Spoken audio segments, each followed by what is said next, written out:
Hello people, it's your bossman back again with another video. This time is Manchester United v Everton, the preview on the back of a couple of very good results for the club. You've got to be positive at the moment, but nevertheless, this is Manchester United. We don't really know what to expect going into this game. We do tend to struggle against the lesser teams. Nevertheless, Everton definitely are not one of the lesser teams, amidst their current form and the current league position. They're in charge. Man currently is Duncan Ferguson, club legend, of course. First game in charge. 3-1 win. Is it going to be a managerial bounce back, which is my main concern? We've seen it on so many occasions this season with new managers coming in and having an instant impact. Minus that Arsenal, shout out Arsenal fans. Nevertheless, going into this game, I'm fairly confident that we can get a result. It's just interesting to see how we go about approaching this game first and foremost. We tend to favour the counter-attacking football. That's where we've had our most success this season. Teams that tend to sit in a low block and try to preserve, their sort of backline in the sense that they pack people in front of it, just as West Ham have done against us, such as Bournemouth have done against us. Them teams tend to keep us out, basically, and that's where we are getting unstuck currently. So it'll be interesting to see what happens in the approach to our sort of objective in this game. So for me personally, if I was only going to Solskjaer, I'll keep the exact same 11. I don't think there's any reason to change that. I know obviously against AZ Alkmaar, he made quite a lot of changes, which was definitely necessary. But going into this game, I'll play the exact same 11. So in net, that's De Gea. Right back, of course, Spider-Man, Wan-Bissaka. Centre back, Maguire, and then Lindelof. And then on the left back position, I would actually probably play Luke Shaw. I'm not 100% sure if he was playing. I think he was, if I'm not mistaken. But yeah, I'd play Luke Shaw. I think he's probably warranting a start. I don't think obviously Ashley Young is going to be playing. And Williams, I'd play Williams or Shaw. It's not really a big deal for me personally. Moving forward into the middle of the park, again, this picks itself. Fred and McTominay. In front of them, Jesse Lingard. Paul Pogba's still not fully fit, so I just don't think it's worth even putting him into the starting 11, even if he's on the bench. I don't think he's going to be fit anyways. Moving on from that, the front three picked themselves a game. Daniel James, Martial and Marcus in form. Rashford, for me personally, front three is definitely a threat on the break, but it'd be interesting to see how we can break a team down.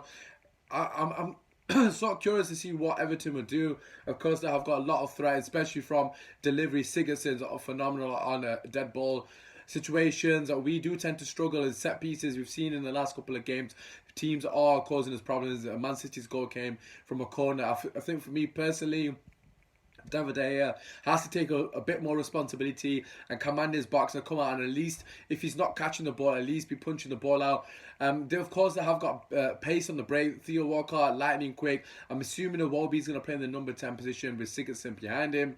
It'll be interesting to see if they switch that out and go to a 4-2-3-1 with Morgan Schneiderlin and a Davies and Sigurdsson in front. A bit more sort of defensive, but at the same time giving a lot of threat going forward. Richarlison is, of course, the man in form. Calvert-Lewin did get 2 goals against Chelsea, but nevertheless, Richarlison is the man in form. He's a danger man, so it'll be interesting to see how he matches up. I think he plays on the right wing, if I'm not mistaken. If he's on Wan-Bissaka's side, I'm not really that worried, because Wan-Bissaka was absolutely phenomenal against Man City, practically pocketing Sterling for 95% of the game. There's only a couple of occasions that Sterling got the better in, but overall Wan-Bissaka was phenomenal nevertheless. Moving on from that, talking about our sort of strategy going into the game.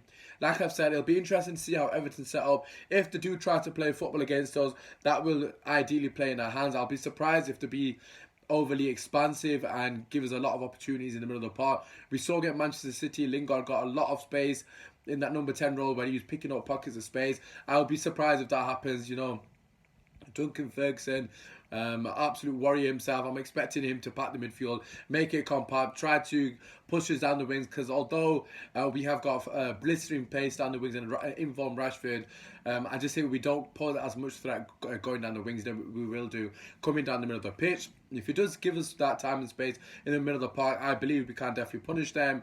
but it'll be interesting to see how the setup. Like I said, for me personally, we need to move the ball quicker from back to front. We are very good in transition when it comes to counter attacks, but in general play, when we are trying to break down a block, a bank of four, a low block, so to speak, we tend to struggle a lot. That's why we miss Pogba the most. You know, his creativity, his ability to unlock a defense is something a lot of our players don't possess. But Fred is starting to come in his own. McTominay has been phenomenal for quite a while now, but Fred in particular is starting to punch the ball into the middle of the park, punching the ball forward in every given opportunity, breaking the lines with his sort of through balls. That's exactly what we need from Fred. Continue to pushing the ball forward at speed, you know, giving the sort of impetus to the players in front of him with the way in the manner in which he plays the ball through to them. You know, I think it's so important, even when you see players passing the ball from left to right, depending on the speed at which they sort of play the ball, it kind of sets the tone for the rest of the team. If a McTominay is absolutely pinging the ball through to you at a speed, you know, it gives you the sort of message that we want to move the ball quickly. If they're doing it, rolling it, lethargically, slowly from player to player, again, that just kind of doesn't really do as much favours in the sense of setting the tempo. The tempo needs to be very quick, and for me personally, as always, the first goal is going to be absolutely pivotal. We know how good we are on the break. My only concern is if we do get the first goal, if we start to be a bit more cautious and try to hit them on the break.